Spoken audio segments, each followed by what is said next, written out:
إذاعة البرنامج الثاني من دولة الكويت تقدم مسارات وطنية. الحياة متعددة مساراتها، تختلف من شخص إلى آخر، ونحن من خلال إذاعة دولة الكويت نبحر معكم لنتعرف على مساراتنا الوطنية. مسارات وطنية، إعداد وتقديم سعد العجمي، حسن الهامي. من التنفيذ خلود سيف. مسارات وطنية، إخراج عبد الله الموزي.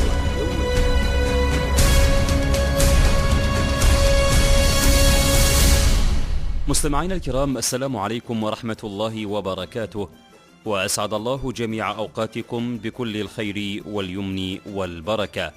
لقاء جديد وحلقة متجددة من برنامجكم الأسبوعي، برنامج مسارات وطنية. في هذا اليوم أحبتنا الكرام عبر أثيرنا الجميل في إذاعة البرنامج الثاني من دولة الكويت، نحلق معكم أحبتنا الكرام في عالم جديد ومسار جديد. تابعونا بعد فاصل قصير.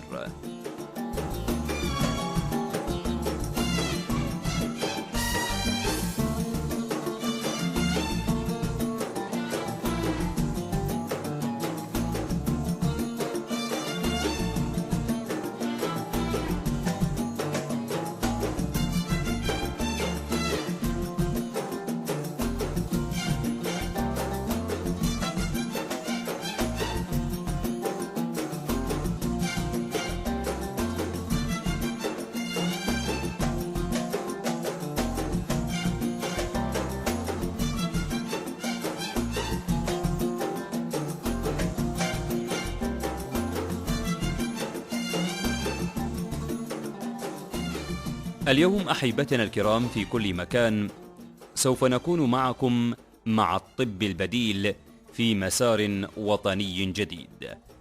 عندما خلق الله سبحانه وتعالى البشر لم يخلق معهم مضادات حيوية ولا أدوية كيميائية ولا علاجات إشعاعية، وإنما أودع بأجسامهم ما هو أقوى وآمن من كل ما في ترسانة الطب من أدوية. تلك هي قدرة الجسم على مقاومة المرض وتحقيق الشفاء بإذن الله عز وجل.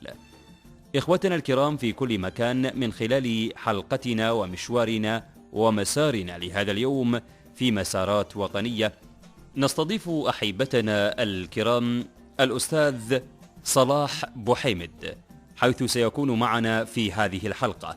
الأستاذ صلاح بوحيمد باحث ماجستير في علم النفس، حاصل على شهادات بالتدليك الانعكاسي من خلال باطن القدم وكف اليد، كذلك له تشخيص الحالة الصحية من خلال القدم وكف اليد. الأستاذ صلاح بوحيمد له شهادات بالتاي مساج، وأيضا إزالة الأفكار السلبية، مقدم حلقات في تلفزيون دولة الكويت وحلقات أيضا في تلفزيون الراي، معالج في الطب الرياضي الكويتي، صاحب مركز صلاح بوحيمد لخدمات ذوي الاحتياجات الخاصة. إذن أحبتنا الكرام فاصل قصير ونكون معكم مع هذا الحوار الجميل والشيق عن الطب البديل مع الأستاذ صلاح بوحيمد والزميل سعد العجمي.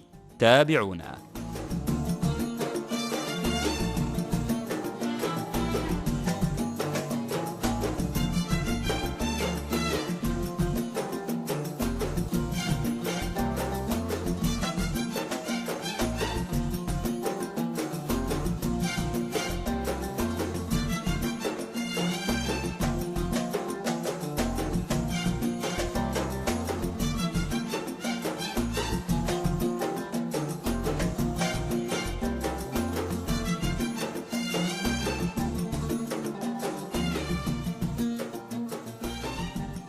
نرحب بكم من جديد أعزائي المستمعين في حلقة جديدة من برنامجكم مسارات وطنية، وضيفنا وضيفكم الأستاذ صلاح بوحيمد، المعالج بالطب البديل الرفلكسولوجي وهو التدليك الانعكاسي. نرحب فيك أخوي صلاح في برنامجنا مسارات وطنية. يعطيكم العافية، يا هلا ومرحبا فيكم. أرجو من الله التوفيق لي ولكم، إن شاء الله نكون عند حسن ظنكم يا رب. أخي الكريم، يعني إذا بنتكلم عن مصطلح يعني الطب البديل، هل هو مصطلح عكس الطب اللي احنا نعرفه الآن؟ يعني ما المقصود بمصطلح الطب البديل؟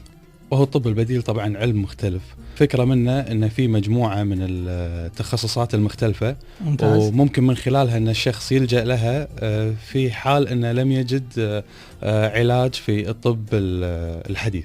أوكي، مثل شنو يعني التخصصات هذا اللي حفظك؟ الله يطول بعمرك. يعني مثلا الحين شخص حاول انه هو دائما يجد طريقة علاج معينة في الطب الحديث واستمر عليه لمدة لنفرض سنة سنتين وما وجد نتيجة الاستشفاء المطلوبة. ممتاز. فممكن من خلال الطب البديل انه يجد حلول، هذه الحلول كفيلة بأنها توصله حق درجة استشفاء عالية وتفتح المجال حق انه هو يكون براحة اكثر ويكون مرتاح بطريقة تكون يعني تنعكس على حالته النفسية وعلى حالته الجسدية. نتكلم نقول مصطلح الطب البديل هو بشكل مختصر أو نقدر نختصره بكلمتين، وهو التدليك الانعكاسي. هذا مصطلح الطب البديل أنت تقصد يعني؟ هو الطب البديل يعتبر مجموعة من التخصصات المختلفة اللي هي عندك الزيوت العطرية، عندك ممكن يكون عن طريق التدليك من خلال باطن القدم، عن طريق كف اليد. هذه كلها نقاط تكون موصلة وممكن الشخص يعالج نفسه بنفسه من خلالها. عندك ممكن يكون بالحرارة، عن طريق الزيوت العطرية، التأمل، أي الطرق التقليدية اللي تكون غير مفعلة بحياتنا، مجرد ما احنا نلجأ لها تكون علاجات سهلة، ولأن فكرة جسم الإنسان يعالج نفسه بنفسه. ممتاز. إذن أنتم تهدفون كمتخصصين في هذا المجال الاستغناء عن الأدوية والاستغناء عن مراجعة الطبيب من أجل الحصول مثل ما تفضلت أن الجسم يعالج نفسه بنفسه. إذا بنتكلم بشكل مختصر، الأهداف اللي أنتم تحرصون عليها كممارسين ومعالجين للطب البديل في الكويت.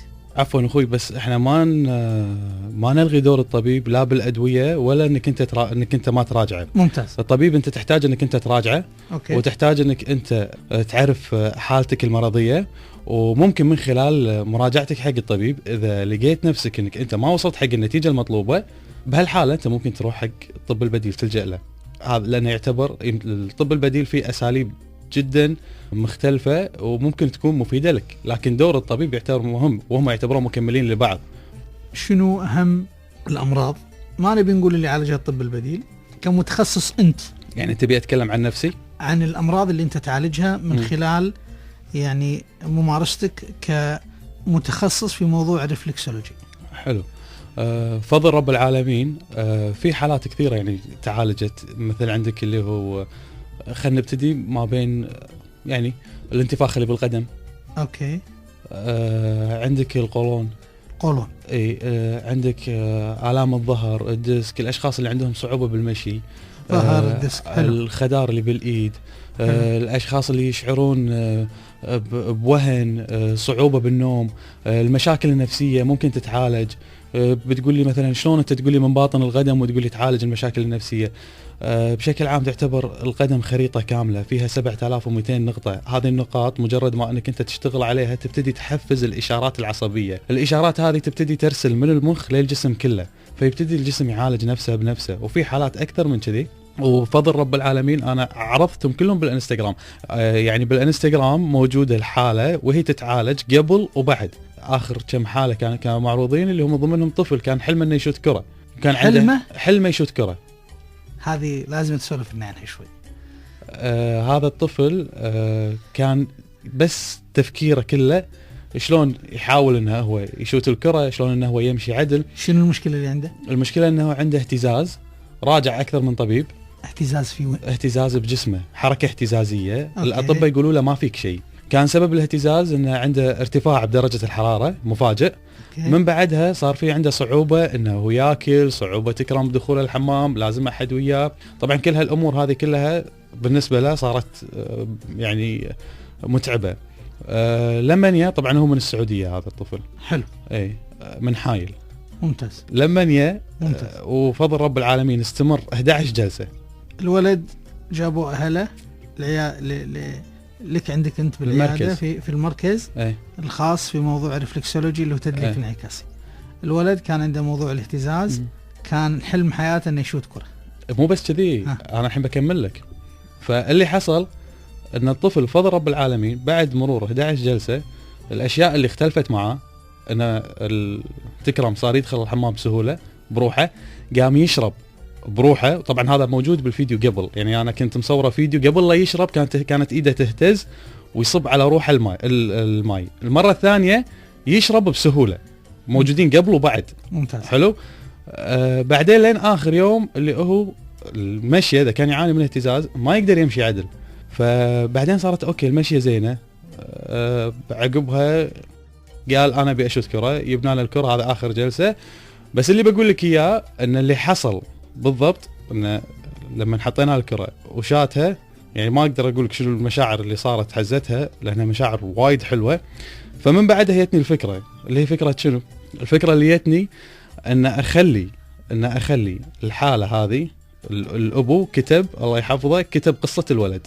ممتاز. بعد ما كتب قصته حط حتى الرقم تليفونه، شنو الاشياء اللي اختلفت وشنو الاشياء اللي صارت معه، بالاضافه الى ان موجوده الحاله بالانستغرام قبل وبعد. بس ما اكتفيت عند هالخطوه، قررت اني اجمع الحالات اللي عالجتها كلها، علشان كل حاله كانت نادره يكون لها ايميل ممكن انك انت تراسل الحاله هذه وتتاكد منها وتلاحظ الاختلافات اللي صارت معها وتستفيد من قصتها، فتصير القصه هذه عبره لك. يعني الحين الطفل هذا اسم الله عليه عسى الله يشافيه، عرفت ان ارتفاع الحراره ممكن انه ياثر عليه. نفس الشيء لو يجيك شخص ثاني زين يعاني مثلا لنفرض من آلام بالظهر او بالديسك او ايا كان، لو ترجع حق عاداته ممكن تكون عاداته سيئه، فانت راح تفهم من خلالها. فعلشان شيء حبيت اني اوثقهم بكتاب، ان شاء الله قريبا راح يكون خالص. وبالاضافه الى القصه اللي قلت لك اياها موجوده مفصله بالانستغرام قبل وبعد مع ابو الولد والخال. لما تجي الاخ صلاح بوحيمد المعالج بالطب البديل، لما تجي الاخ صلاح بوحيمد اي حاله كونه متخصص في موضوع الطب البديل، منين يبدا؟ اول شيء مجرد ما تيجي الحاله يقعد على الكرسي وتبين، وطبعا تكرم يشيل الحذاء تبتدي تبين مشاكل الصحيه بمجرد ما انك انت تشوف القدم. يعني القدم نفسها. اوكي احنا ما احنا متخصصين. اي حلو. فاحنا نبي نتكلم ان الان دخل عندك شخص طلبت منه اجلك الله انه ينزع الحذاء. حلو. من خلال رؤيتك للحذاء، مو للحذاء، للرجل باطن القدم، تقدر تحدد الامراض اللي موجوده في الشخص هذا او الامراض اللي يعاني منها. هذا الكلام صحيح؟ اي نعم. زين. فلما فسخ الحذاء او نقول نزع الجوتي، شنو لاحظت في القدم؟ عاد على حسب الشخص، مو في حالات تختلف عن بعضها، بس انت بشكل عام القدم تبين من خلالها شنو الشخص يعاني. ممتاز. يعني في اشخاص يعانون من وهن، تبين تلقى القدم انها كانت داشه مرحله تعب. لا، في ناس تلاحظ ان لا، ان القدم عنده مستصحه، الجسم مستصح من خلال شكل القدم. علشان شي تعتبر القدم مرآة حق صحتنا. يعني الشخص شنو ما يكون يعاني منه يبين على القدم. في اشخاص تلقاهم يهتمون بصحتهم، تلقى القدم عنده تبين انها هي صحيه وزينه. وعلى فكره هذا العلاج اسمه علاج الملوك، مو اي حد يعالجه، يتعالج فيه. وبعطيك نبذه بسيطه بس عن تاريخه. هذا العلاج علاج الفراعنه، وكانوا يتعالجون بس الملوك يتعالجون من خلال باطن القدم، اما الشعب بس من كف الايد. فعلشان كذي كان الفراعنه يتباهون بصحتهم، ان احنا منو في مثل صحتنا، هم منو الملوك طبعا. فنتائج العلاج بفضل رب العالمين الحلو بالموضوع انها تكون فوريه. يعني ما اقول لك بعد فتره انطر، او اقول لك بعد فتره تعال راجعني وتعال شوف شو يصير. لا، عندك مشكله اسم الله عليك بالظهر او ايا كان، تتعالج بعدها تقدر تحرك ظهرك تشوف الاختلاف. اغلب اللي قاعد يتعالجون ترى ما قاعد يطولون، يعني كلهم على جلسه جلستين، ما عدا الحالات اللي تصير نادره. فهذه الفكره منه. فالموضوع جدا جدا يعني راقي، ومو اي حد يتعالج هالعلاج. مو اي حد؟ لا. ليش؟ لان انت علشان تتعالج هالعلاج لازم يكون عندك وعي وادراك بالعلم هذا. في حال انت ما عندك وعي ولا ادراك فيه، شلون لازم يصير عندي وعي وادراك؟ انا جاي اتعالج، انا ماني خبير مو المطلوب منك تكون انت خبير، بس على الاقل انك انت تكون عندك وعي. بعطيك مثال، هذا في معالج كان يعالج بنت السفير الياباني. أوكي. يقول سويت لها 10 جلسات. شنو كانت تعاني منه؟ ما ذكر لي، بس انه سوى لها 10 جلسات. يقول من اروع ما يكون، يقول اخلص الجلسه تسوي لي شكرا مالتهم طريقتهم هذه اليابانيه، الانحناء بالراس وتتوكل على الله. يقول قمه بالرقي. بالمقابل عالج شخصيه من جنسيه مختلفه. يقول عقب ما خلصت معاها ب10 جلسات جايتني تصرخ تقول لي انت قلت لي بتضعفين وانا ما ضعفت، شلون علي الحين؟ رجع لي فلوسي. رد عليها كان يقول لها طيب اعطيني فلوس الزيت انزين. فيعني انا اللي بوصل لك اياه ان انت لما تخاطب جميع العقول هني في صعوبه، فانت مضطر انك انت تتعايش مع كل شرائح المجتمع لان في صعوبه. انت اللي عليك انك تختار الاشخاص اللي يكون هو راغب انه هو يغير. ان الله لا يغير ما بقوم حتى يغيروا ما بانفسهم. ممتاز. فاذا الشخص مو حاس من داخله هو يبي التغيير، انت بغنى عنه. هذه الفكره وصلت. يعني انت تقول كمعالج بالطب البديل او التدليك الانعكاسي ان الشخص اذا ما كان مقتنع ان الدواء او العلاج اللي انت قاعد تستخدمه علاج مفيد، هذا راح ياثر على نفسيته وراح ياثر حتى على العلاج. هو مو اذا هو ما كان مقتنع راح ياثر على نفسيته، هو اذا كان مو مقتنع انت بغنى انك انت تعالجه. انت يعني بغنى عن انك انت تعالجه، لان انت بالنهايه لما نتعالج شنو الفكره؟ انا ليش اقضي ساعه من وقتي اقعد اجابلك واعتني فيك واحاول اشوف شنو نقاط الضعف اللي عندك عشان اكملها لك، علشان انت تطلع بافضل صوره ممكنه. في حال انك انت جاي وقاعد تقاوم الموضوع راح انا اشعر بالملل وانت راح تشعر شعور مزعج، فبالتالي احنا ضيعنا وقتنا هباء منثورا. وصلت؟ ممتاز. زين، احنا قلنا موضوع الانتفاخ، القولون، الام الظهر، الخدار، الوهن، صعوبة النوم، المشاكل النفسية. هم اكثر من كذي ترى، بس انا قاعد اعطيك شيء فلاشات يعني. فلاشات. اذا بنتكلم عن اغرب حالة كمتخصص في الطب البديل انت عالجتها. اغرب حالة كانت شلل رباعي. شلل رباعي. وكانت الحالة ما تقدر انها تحرك ايدها عدل ولا كانت انها تحرك اطرافها. فضل رب العالمين بعد الجلسات والعلاج بدأت تحرك ايدها، صارت تقعد. الجلوس، طريقة الجلوس عندها زينة. وصلت وياها لها المرحلة وبعدين ما كملت لأنها كانت هي بالسعودية وأنا كنت رايح هناك أعالج ورجعت مرة ثانية. بس هذه كانت حيل غريبة وبنفس الوقت أعطتني شعور إنه ما في شيء صعب يعتبر، يعني فضل رب العالمين. إذا أنت كنت تعمل بإخلاص راح تلقى النتائج. بعطيك مثال، عندك مثلا الفلات فوت، لا علاج. والله أنا ما أدري، أنا ماني متخصص في الجانب، بس يمكن أنت. أنا بقول لك ببسط لك الموضوع. الفلات فوت علاجه بشكل عام تكرم أحذية تلبس طبية فترات معينة وبعدين تتغير. حلو. وفضل رب العالمين بروفايلي متروس حالات فلات فوت تعالجت قبل وبعد، مع انه ما يتعالج. حتى بالماني ما يتعالج الفلات فوت. شلون عالجته؟ هني السؤال. مو هذا اللي بقول لك اياه. اذا انت كنت تشتغل باخلاص راح تلقى نتائج فضل رب العالمين تكون ممكن تكون غريبة بالنسبة حق الآخرين، بس طالما أنت قاعد تعمل بطريقة تعمل بإخلاص بالإضافة إلى أنك أنت عارف شنو الشيء اللي أنت قاعد تسويه راح توصل حق نتائج جدا إيجابية. بالمقابل ترى يمكن أنا ما بأسبق الأحداث، بس ترى الفكرة من جمعية الطب البديل أنهم يستقطبون الأشخاص اللي يكونوا من دول مختلفة يجون الكويت بحيث أنه يتلقون العلاج. يعني الحين لما تسمع أنت عن التشيك على طول شنو يبالك؟ المنتجعات، صح؟ صحيح. نفس الشيء إذا صارت الأمور مثل ما إحنا نبي والله سهل إن شاء الله، راح تكون النتائج جدا جدا إيجابية، بحيث إن أنت راح يكون عندك هني مكان يستقطب فيه الأشخاص من مختلف الدول. فالموضوع يعني يحتاج بس شوية تكاتف وما بين مجموعة الجهات المختصة بهالأمر. فكرة جمعية الطب البديل، حدثنا عن الجمعية. الجمعية تتكون من 50 مؤسس ومؤسسة، فيها 3 لجان، لجنة التخطيط ولجنة الموارد المالية ولجنة العلاقات العامة. الفكرة منها ان نحاول ان احنا نكرس العلوم اللي موجودة بحيث انها تكون تخدم المجتمع وتنشر الوعي والاشخاص اللي يجدون صعوبة في ايجاد الحلول الصحية في مشاكلهم يحاولون انهم يلجؤون حق الطب البديل في سبيل انهم يتخلصون من المشاكل اللي يعانون منها.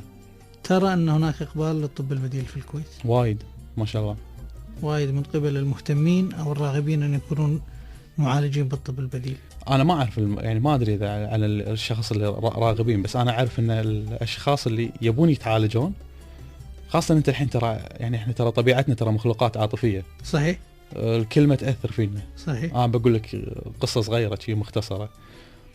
في شخص اسمه خالد بن صخر على ايام قبل، حلو، كان داش عند الملوك، وكان في شخص عند الملوك دائما يضحك اللي موجودين في سبيل انه يعني يكسب رضاهم. ممتاز. اول ما دخل هذا الشخص بدا يضحك عليه، سأله قال له شنو اسمك؟ قال له اسمي خالد بن صخر. كان يقول له كذبت، ما في احد مخلد في الدنيا واسم ابوك صخر وانت انسان شلون؟ فقاموا يضحكون الملوك على خالد بن صخر. لكن خالد عنده سرعة بديهة مو طبيعية. قال له الحين انت سألتني شنو اسمي، لكن من حقي ان انا اسألك انت شنو اسمك. فرد عليه قال له انا فلان ابن فلان ابن فلان ابن فلان. نظم قصيدة ارتجالية بنفس الوقت يضحك عليه بكل بيت، وصارت ردة الفعل جدا قوية لدرجة ان هذا من كثر ما ضحكوا عليه الملوك، هذا اللي كان يضحك الناس انقلبت عليه السالفة، فصار من كثر ما هم يضحكون عليه الملوك احمر وجهه بطريقة كبيرة لين طاح ومات. كلمة اقتلته. كلمة. اي، وطلعت زوجته تصرخ تقول خالد الذي قتل زوجي بلسانه. فالكلمة تقتل وتحيي. واشخاص كثيرة ترى الحين تيله جلطة بسبب شنو؟ نايم مقهور، تلقاه فجأة ما في شيء، طاح وراح. زين ايش فيك؟ ماكو والله، قاهريني وقاثيني من قبل. فعشان شيء ما تسوى انك انت تزعل احد، وما يسوى انك انت تقط حكي ما ثمنه، ولا انك تطلع احد محترم منك. حاول انك انت تتسامح وتسامح الكل والجميع. هذه الحياة اللي احنا مارين عليها، احنا كلنا بنمر مرور الكرام. لما كل واحد يقعد على الثاني ويتصيد عليه، ترى الامراض بسهولة تطلع. والحين ترى كل اللي انت قاعد تشوفه هذا مشكلته شغلة واحدة، توتر. يعني احنا عايشين ترى بتوتر. لما تيجي تسألني تقول لي في اقبال على الطب البديل، اقول لك طبيعي. الناس الحين شنو تبي ترتاح. زحمة كل شيء، الشارع زحمة، المشاعر زحمة، ما حد يعبر. وبعدين تعال لما تيجي الحين تشوف الجفاف العاطفي اللي صاير، والله جد الجفاف العاطفي اللي صاير ترى شيء عظيم. يعني مثلا انا اعطيك مثال، وهذه ترى يعني انا شوية يعني مثل ما تقول اتأثر فيها. يعني لما اشوف اشخاص تعالجوا من راسه لريله وما يبقى شيء ما تعالج فيه، تقول له ايش رايك، شو تحس فيه؟ تخيل شنو ردة فعله. ان شاء الله خير. هذا واحد. في نوع ثاني لا، يجيك يقول لك والله ودي اقول لك بس خايف من عينك. زي انا المفروض اللي اخاف من عينك، انا اللي معالجك. يعني اعطيك مثال ثالث، والله بعدين اقول لك. بالمقابل عالج الاشخاص اللي باوروبا اللي شوف ردة فعلهم، يصرخ، يعبر بطريقة مو طبيعية. بس في شغلة قاعد تصير ان هذا اللي يعبر، طبعا ما اقول لك الكل والجميع، لو خليت خروبت. في ناس هني بالكويت ما شاء الله يعبرون وكل شيء اوكي، بس انا اكلمك بشكل عام، هذا اللي ما يعبر يكسر خاطرك، لانه قاعد يكبر سنين وهو بغنى عنها. يعني السنة تطوف عليه بسرعة، علشان شي تلقاه يشدق يا هال، فجأة تلقاه كبر. شلون صار كذي؟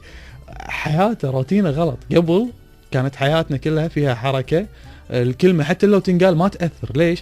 لأن أنت لما تمشي مخرجات عاطفية تطلع معاك، التوتر يطلع، لأن في عندك حركة. فمهما كان تلقى الياهل اللي يمسكه أبوي طقه طق عادي. الحين لو يقول له كلمة الياهل ما ينام الليل. ليش؟ لأنه ما يتحرك.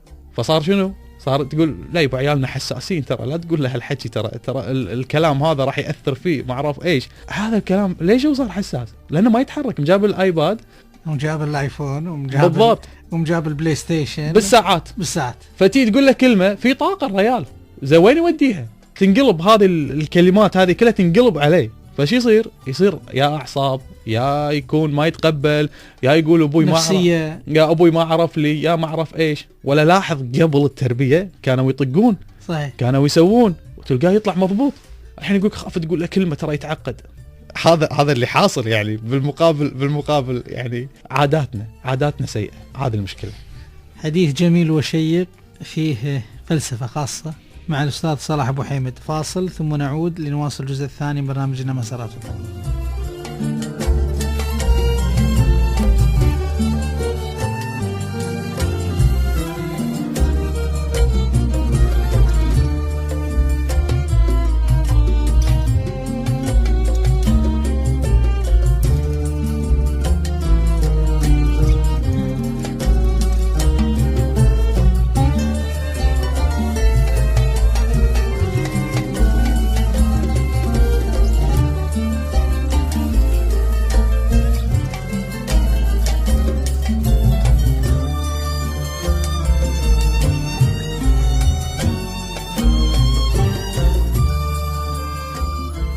أحبتنا الكرام في كل مكان، لقد أصبح واضحا وجليا لكافة العاملين في المجالات الطبية أن النظام الحديث الطبي لا يمكن الاعتماد عليه في علاج ما يصيبنا من أمراض، فالطب الغربي الحديث يحتاج إلى مساعدة قوية للتغلب على كثير من الأمراض التي يعاني منها البشر. إنهم في حاجة ماسة إلى ما يستحث ويقوي قوة الشفاء الذاتي التي أودعها الله سبحانه وتعالى في أجسامنا. مستمعينا الكرام، إن طب الآباء والأجداد أو ما يسمى الآن بالطب البديل والعلاجات البديلة يمكنها بالفعل إعادة تشكيل بيوكيمياء الجسم وإحداث تغيرات حيوية وعصبية تشفي الجسم والجسد وتساعده على مقاومة العدوى والأمراض.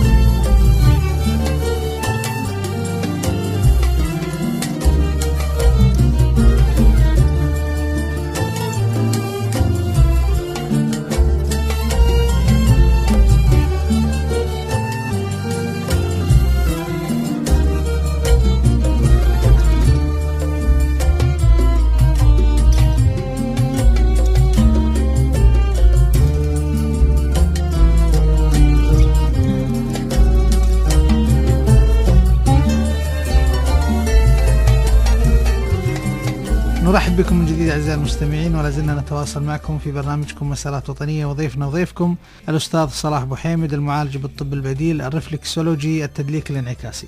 الاسم غلج شوي، رفلكسولوجي. هي معناتها التدليك الانعكاسي.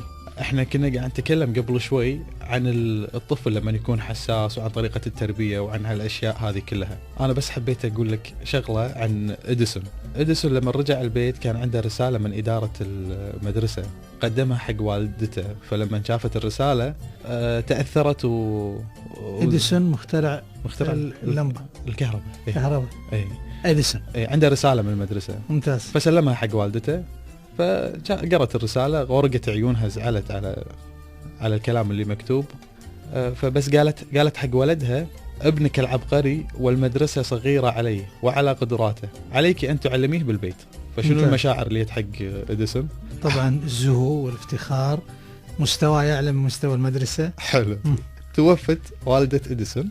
حلو. بعد ما توفت بسنوات وهو يبحث بالخزنة لقى الورقة اللي كانت هي تقرأ له إياها أنه هو عبقري. مكتوب في الحقيقة، مكتوب: ابنك غبي جدا، فمن صباح غدا لن يدخل إلى المدرسة. فهني بكى إديسون وكتب في مذكراته: إديسون كان طفلا غبيا ولكن بفضل والدته الرائعة تحول لعبقري. هذا موجود بوقتنا؟ ولا تقول له باكر شنو بتصير؟ تقول له ما تعرف، ما تفهم. بالضبط، أنت غبي. بالضبط. هذه الكلمات شو تسوي؟ تحبط؟ مو تحبط، تقتل. قلنا القصص اللي قبل شوي وذكرنا فيها. الرسول صلى الله عليه وسلم وصلنا المسح على راس اليتيم. صحيح. جرب حط يدك انت على راسك وامسح، راح تلقى الشعور اللي يصير معاك ان وجهك يرتاح بطريقه كبيره. واكتشفوا بعلم الشياتسو انه زين حق الذاكره، حق حالتك النفسيه. الغده النخاميه اللي موجوده بالراس لما تسوي هالطريقه، لما تفرك الشعر وبطريقه مريحه ومع تنفس، تلقى الوي يبتدي يتغير، تتناغم عندك الغدد. حل سهل، بس جرب طبق وشوف. واذا تبي دليل صور نفسك وسوي هالطريقه لمده 5 دقائق وارجع صور وشوف الاختلاف بين الصوره الاولى والصوره الثانيه، مو خسران شيء. يعني هذه انت نصيحه انت تقول لهم بالضبط، طريقه غير مباشره. طريقه غير مباشره بالضبط.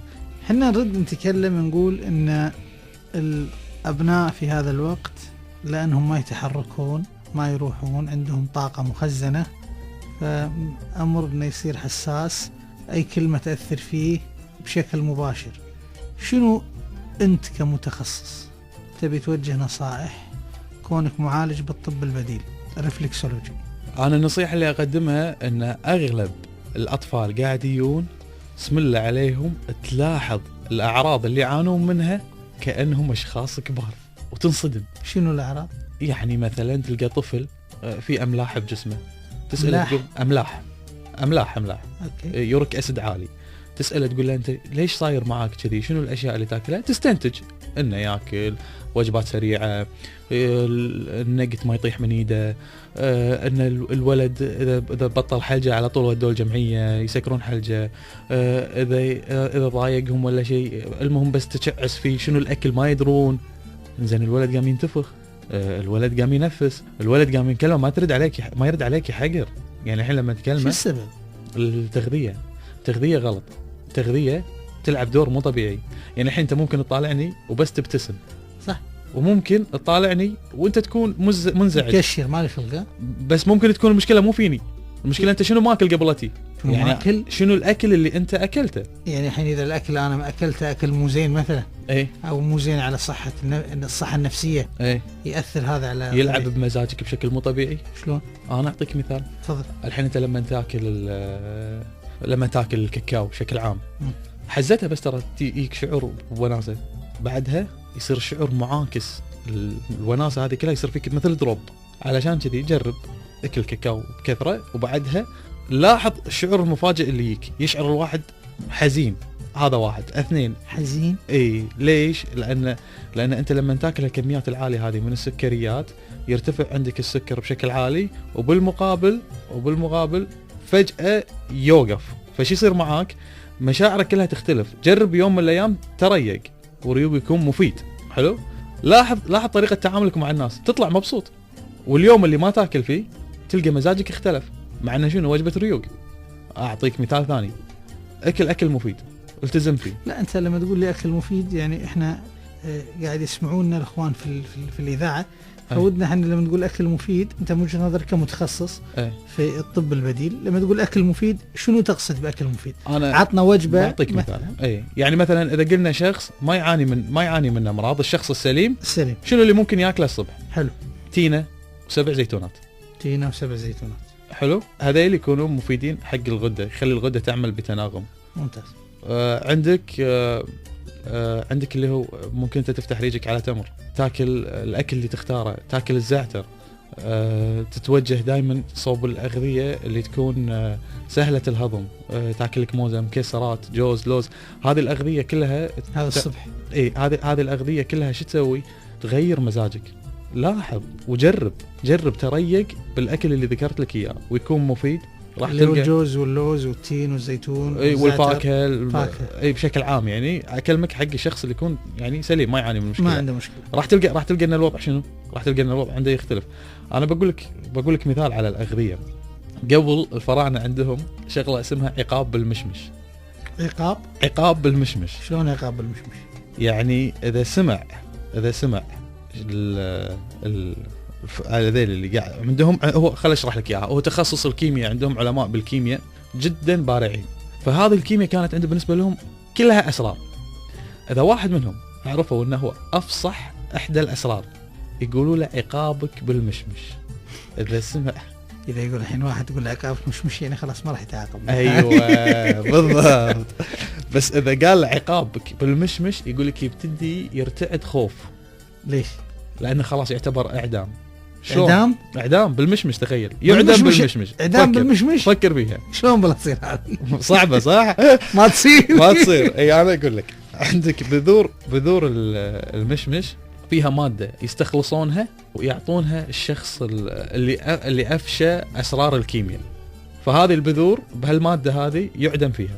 طبعا أنت مستغرب وايد، خل أعطيك لا الحين يأخذون بذرة المشمش وفيها مادة داخل البذرة يستخلصونها ويعطونها للشخص اللي يبون يعاقبونه بالمشمش. أيوة، ويعدم من خلال هذه المادة.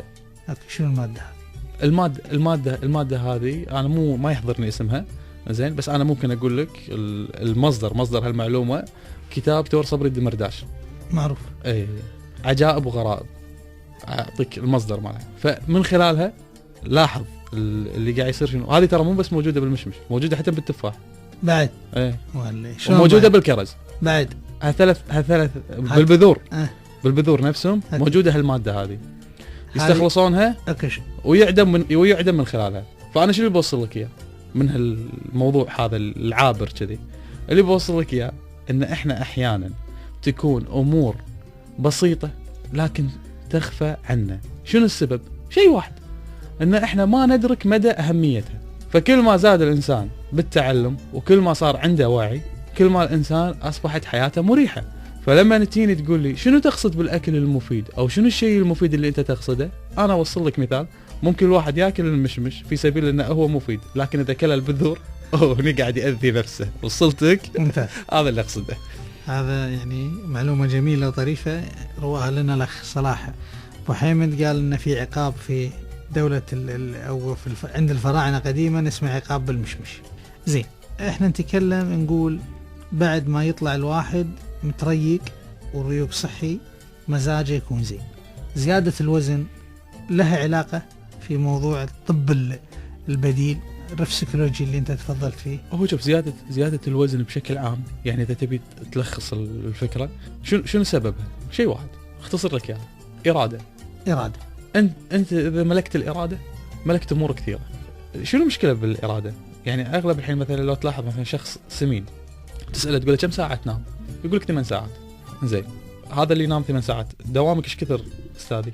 انا داوم الساعة 9 اطلع الساعة 4. يعني كم ساعة تقريبا؟ 8 ساعات 7 ساعات 8 ساعات.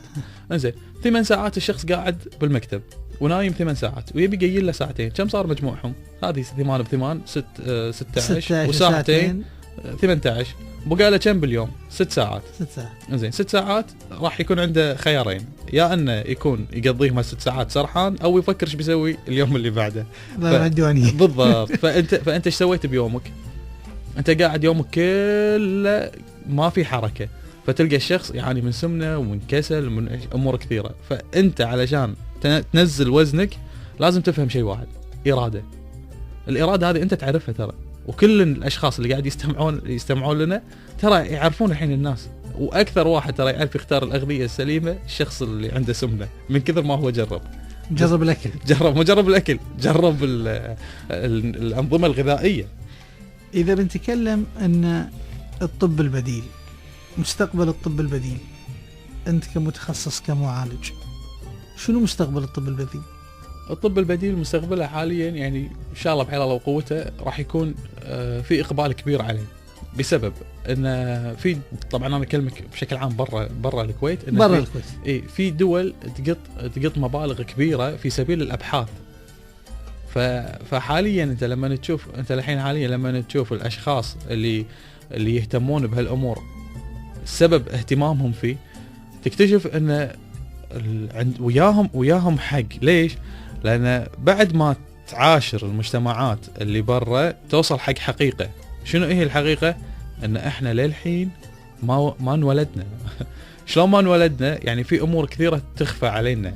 مثال اعطيك اياه، لما نجرب التاي مساج بتايلاند. اشرح لي شنو يعني التاي مساج المقصود فيه اللي هو نقاط تكون موجودة بالجسم، يصير يعطيك مثل تقويم حق الجسم. لما نجربه بتايلاند وتلتزم فيه تلقى الظهر ينفرد، حركتك تصير خفيفة، نشاط قوي.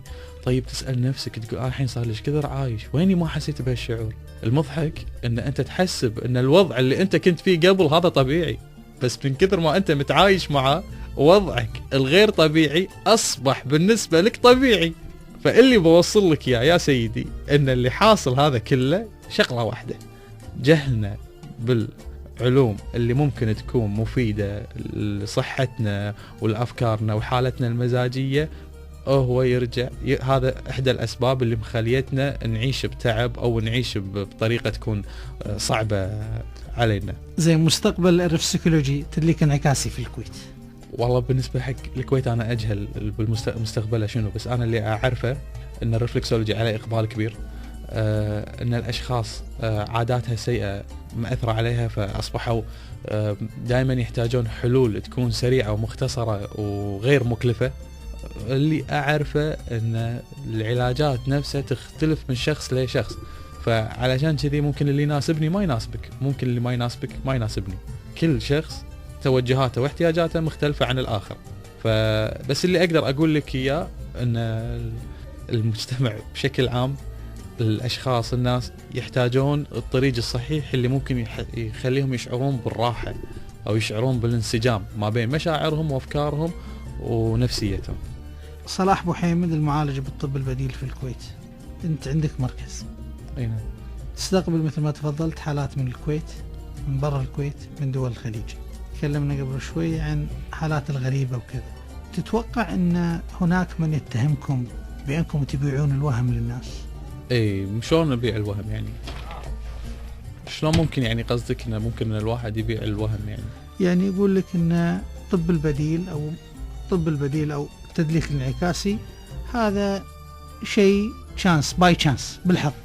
شلون؟ وضح لي اكثر، شلون المقصود بالحظ يعني؟ شلون بالحظ؟ يقول لك انه الحظ انا اعرف عنه قصه قالت عن الحظ، يقول لك الحظ والمنطق قاعد يتمشون مع بعض، قالوا نبي نريح المنطق بالشارع، قال المنطق مو من المنطقي ان انا ارتاح بالشارع، انا بريح صوب الزرع.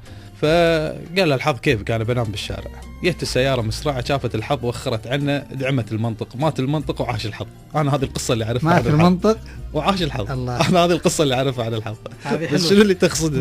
مات المنطق وعاش الحظ. ايوه بس شنو اللي تقصده؟ يعني الحين انت تدعو ان يكون الحظ افضل من المنطق.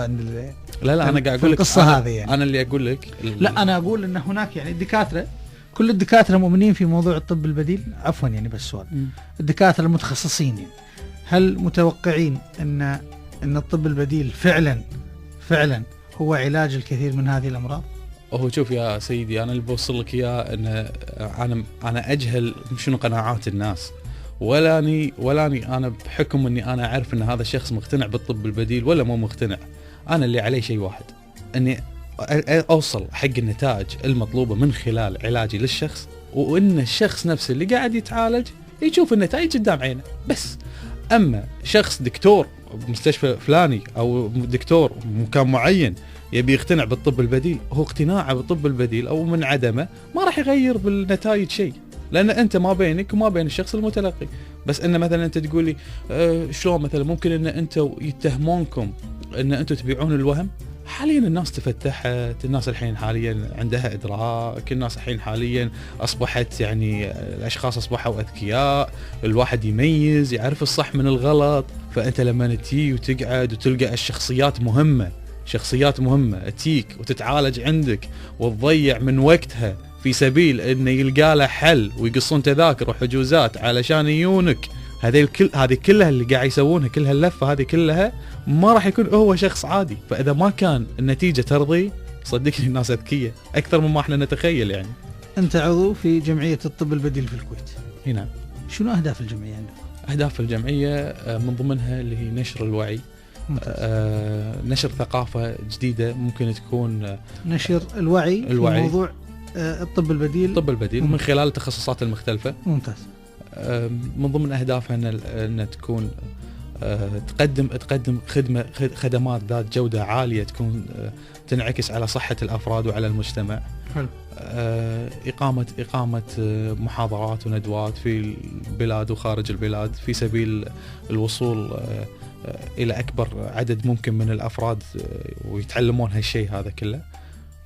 يعني بشكل عام الفكره من الجمعيه كلها ان احنا نوصل حق درجات تهدف الى خدمه المجتمع بطريقه متناغمه ومفيده. شلونكم ويا وسائل التواصل الاجتماعي السوشيال ميديا؟ ما شاء الله ممتاز. يعني تقريبا الدكتور زميل العتيبي صار له فتره يطلع باكثر من قناه. فضل رب العالمين انا قدمت اكثر من حلقه بتلفزيون الكويت بقناه الراي. حاليا في برنامج اذاعي هم من قبل سويته مع وزاره الاعلام. يعني موجوده حاليا. يعني قاعد نحاول قد ما نقدر ان احنا ننشر العلم وشيء مفيد فيه يعني شيء ممكن انك انت تخدم الناس وتفيدهم، ليش لا؟ وبالنهايه شنو انت بتخسر اذا قلت لك مثلا تنفس 10 دقائق، ولا اذا قلت لك حرك عيونك بهالاتجاه، ولا شنو اللي انت بتخسره يعني؟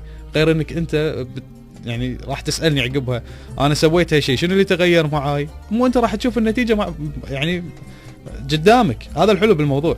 يعني لما اعطيك انا تمرين معين تسوي انت اول شيء راح تقوله زين شنو الشيء اللي راح يتغير معي.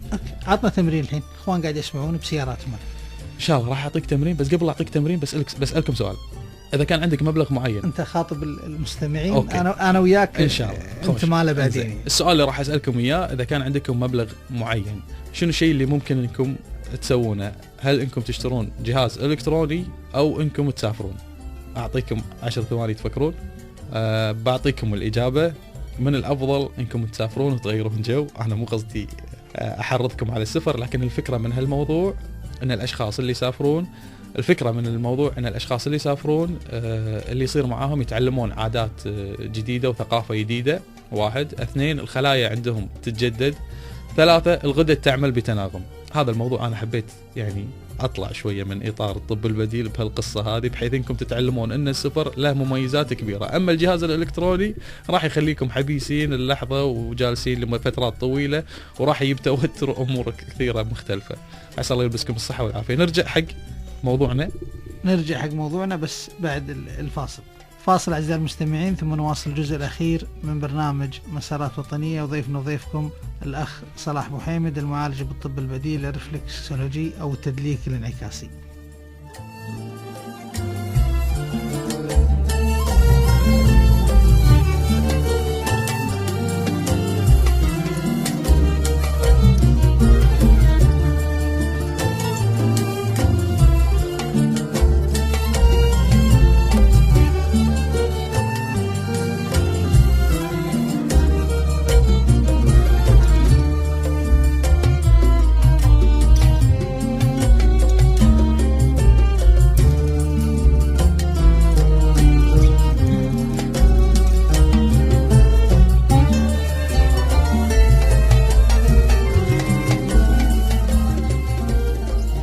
أحبتنا الكرام في كل مكان، عندما نتحدث عن الطب البديل، المختصون في الطب البديل يتعاملون مع المريض كوحدة واحدة، ولا يتعاملون مع الجزء المصاب فقط. فعقل الإنسان وجسمه وروحه منظومة واحدة متكاملة، يؤثر كل واحد منهما على الآخر، وهم بذلك ينشطون جهاز الشفاء الذاتي الموجود في أجسامنا كي يصلح أي خلل موجود والتغلب على أي عطب أو مرض. نعود من جديد أحبتنا الكرام لنستكمل هذا الحديث الجميل والشيق مع الأستاذ صلاح بوحيمد والزميل سعد العجمي. تابعونا بعد فاصل قصير.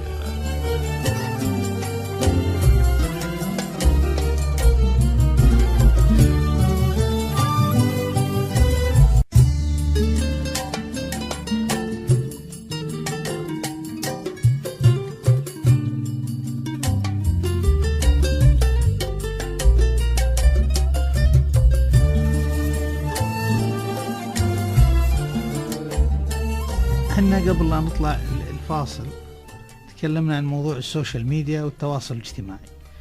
قلت ان يعني الاخوان الاخ زبل العتيبي رئيس الجمعية حضرتك كان لكم مشاركات. انا اتكلم ان يعني حاولتوا تقدمون عن طريق اليوتيوب، حاولتوا تقدمون، انت قلت لي ما شاء الله في الانستغرام العشرات بل المئات من الشهود على الهواء مباشرة قاعد يروون تجاربهم من موضوع البديل، الطب البديل وعلاج الطب البديل في الكويت. سألتك قلت لك عن مستقبل الطب البديل. السؤال، هل نتوقع خلال قادم الأيام أن نشاهد من يدرس طب البديل كتخصص؟ يدرس يدرس جامعة الكويت. جامعة الكويت ما يدرس، ما يدرس برا الكويت. اي فممكن انك تتخلص فيه بكالوريوس ماجستير طب البديل بكل سهولة، بكالوريوس ماجستير. قاعد اقول لك يدرس. والفكرة من هذا الموضوع كله ان انت الاشياء هذه تكون ما لها، يعني انت لما تتعلم اشياء وتكون ما لها اثار جانبية، فانت هني انت خدمت نفسك وخدمت المجتمع اللي انت فيه، واصبح عندك رسالة هادفة تفيد فيها ربعك واللي من حولك. انت سألتني قلت لي عطني تمرين ممكن يكون مفيد، ممكن انه يكون مفيد حق المشاهدين. يعني واحد تخيل ان الحين بالسيارة معصب متنشن نرفز قاعد يسمع اللقاء، نبيله تمرين يخليه ريلاكس. اول شيء الشخص الحين اللي معصب انا احب اقول له لا تعصب، الكويت محتاجتك ودير بالك على صحتك وعلى نفسك. الشغله الثانيه اللي بقول اياها ابي يطبق هذا التمرين اللي هو انا ادري شويه في صعوبه لان بالاذاعه يعني، بس بحاول اني اعطيه تمرين يتوافق مع الوضع اللي احنا فيه. التمرين انه يعد من 10 إلى 1 بطريقه تنازليه، يعني 10 9 8 7 6 5 4 3 2 1 بطريقه سريعه. وبعد ما يسوي هالطريقه يحرك عيونه بجميع الاتجاهات، بس يصفط السياره علشان قاعد يسوق، وهو قاعد يحرك العين بجميع الاتجاهات يرجع يعيد مرة ثانية ويعد من 10 إلى 1 بطريقة تنازلية، ويتنفس 3 مرات 4 مرات تنفس عميق. راح أعيدها بطريقة سهلة. يحاول يحرك العين بجميع الاتجاهات ويعد من 10 إلى 1 بس بطريقة سريعة، 10 9 8 7 6 5 4 3 2 1 بهالطريقة. بعد ما يخلص عد يحرك العين بجميع الاتجاهات. هذه الطريقة راح تعطيه شعور بالراحة. انت ممكن تجرب، بس رجائي لكم ان اللي يجرب هالتمرين يجربه وهو حاب يخوض غمار التجربة، مو يجربه بس علشان المهم ان انا اسوي واسمي اني سويت وخلاص. يصفط السيارة؟ اي طبعا، يعني ما يصير يحرك عيونه وهو يسوق. يصفط السيارة ويقول 10 9 8 7 6 5 للواحد يحرك عيونه جميع الاتجاهات ويتنفس. هذا شنو تأثيره على الجسم؟ اول شيء انت لما تعد انت هني قاعد تعطي تنبيه حق العقل. يبتدي العقل يتنشط بشكل اكثر. لما تدخل اكسجين، اول مسببات التوتر انها تقلل الاكسجين بالجسم، فانت لما تدخل اكسجين انت هني بديت تعادل المسألة. لما تحرك عيونك بجميع الاتجاهات هني انت بديت تطلع من الاطار اللي انت موجود فيه، لان كل اتجاه بالعين لا معنى. يعني انت ممكن تحرك عيونك جهة اليمين مسؤولة عن المنطق، ممكن جهة اليسار مسؤولة عن الخيال. عشان شي تلقى يقولك اذا الشخص بدا يتخيل او بدا يكذب يلف عيونه يسار وهو قاعد يسولف معاك. هذه معلومة يعني اللي يكذب اللي يكذب الانفسار، بس ممكن يكون قاعد يتخيل على حسب. زين اللي يلف من شلون قاعد يتمنطق يعني. لا اللي يلف اذا العين راحت جهة اليمين يكون الشخص قاعد عنده معادلة رياضية، قاعد تكون الجهة اليمين مسؤولة عن المنطق. زين واذا كان الشخص هو قاعد يسولف معك قاعد يطالعك، الحين قاعد يطالعك. اذا انت قاعد طالعني مجرد ما انك انت بس قاعد طالعني معناته اوكي انت مستمع. بس اذا نفسته ولفيت بجسمك هني معناته يكون اصبح الحديث شيق، فبدا تركيزك يصير اعلى. بعلمكم شغله، الاشخاص اللي لما يتمون جالسين معاكم ويتوجهون اتجاهك يعني يلف جسمك كله. يعني بعطيكم مثال، الحين انت ممكن تقول حق شخص شلونك شخبارك، يلف رقبته يقول لك تمام الحمد لله. قول له ترى مبروك ربحت 1000، راح تلقى يلف جسمه وممكن هو يقوم بكبره يقط عمره بالضبط. فاذا توجه جسمه كله اتجاهك هني معناته انه هو مرتاح لك. هذا مرتاح لك ولا يبي الألف؟ ارتاح لك ليش؟ لانه عرف انه في 1000 يبي الألف الحين الحبيب، مو سالفه تبي. ايوه قاعد اقول لك هو ارتاح لك بعد ما عرف عن ال1000 يعني على حسب. عادي اذا تقول له مليون شو يصير فيها؟ عاد ما يقدر عاد يمكن ما يمدي ياخذه من تحوشه شيء ثاني، تجي جلطه شيء وراح يروح عليه. زين، يعني حديثك جميل وشيق اخوي صلاح، معلومات جديده عن الطب البديل اللي هو التدليك الانعكاسي. تجربه تستحق ان الواحد يعني يقضي فتره من خلال نصائح في ختام هذه الحلقه. من خلال نبي نصائح 5 دقائق ان شاء الله. انا قبل النصيحه بس بقول لكم شغله عن عن فكرة جمعية الطب البديل، أن رئيس الجمعية الدكتور زبن العتيبي سوى مقترح اللي هو القلعة الخضراء. الفكرة منه أنه يكون مستقطب لجميع الأجانب اللي ممكن أن يجون هذه القلعة، وتكون هذه منظمة على ضمن إطار يكون جدا مريح من ناحية التهوية، من ناحية طاقة المكان، ومن ناحية أنه يكون صحي، وفي اللي هو الخدمات الأكل وخدمات كل الخدمات اللي تكون صحية. القلعة الخضراء. أوكي. أي، فالفكرة منها تصير كأنها منتجع ممكن من خلاله مجموعة من التخصصات الشخص يتعالج فيه. وحاليا هم يعني ما شاء الله خلصوا أمور كثيرة، بس بقى موافقة البلدية على المكان، وأسأل الله التوفيق إن شاء الله بهالموضوع. بالنسبة حق موضوع النصيحة اللي قلت لي أقدمها حق المستمعين، النصيحة اللي أنا أقدمها أن الشخص كل ما كان متسامح مع الناس ومع الآخرين، كل ما هو ارتاح وريح غيره. الأمراض تي من كلمة، تي من شغلات بسيطة احنا ما نكون مدركين مدى أهميتها. ممكن شغلات بسيطة تلقى الشخص ينهار على شيء ما كان المفروض أنه هو يوصل حق هالدرجة، فنبتدي نهتم بكلماتنا اللي تصدر. الشغلة الثانية عندنا الأطعمة اللي ناكلها، لازم هذه المهمة المستمعين أنهم يبحثون عن الأطعمة اللي تكون ذات جودة بحيث أنها تنعكس على نفسيته. شيء ثالث، إذا تبي ترتاح لازم تلتزم بالرياضة.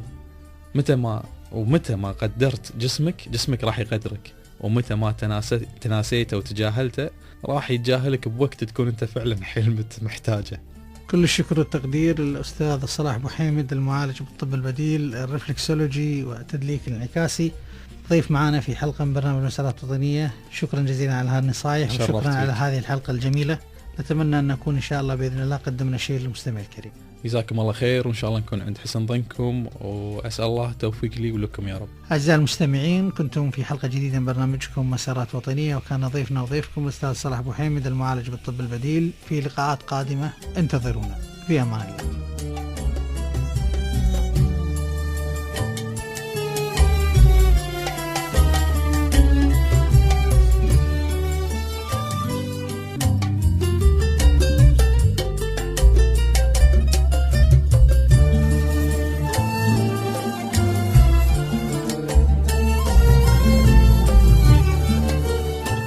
وصلنا معكم مستمعينا الكرام لختام حلقتنا ومشوارنا لهذا اليوم من برنامجكم الأسبوعي مسارات وطنية. على الخير والمحبة كنا معكم، وعلى الخير والمحبة أيضا نودعكم، على أمل التواصل معكم بمشيئة الله عز وجل في الأسبوع القادم. لكم منا أطيب المنى، والسلام عليكم ورحمة الله وبركاته.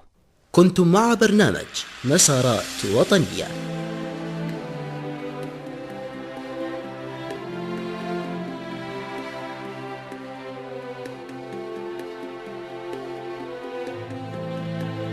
من إعداد وتقديم ساعد العجمي، حسن الهاملي.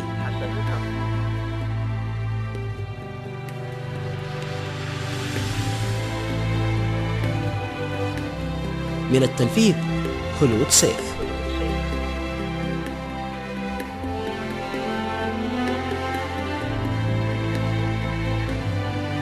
مسارات وطنية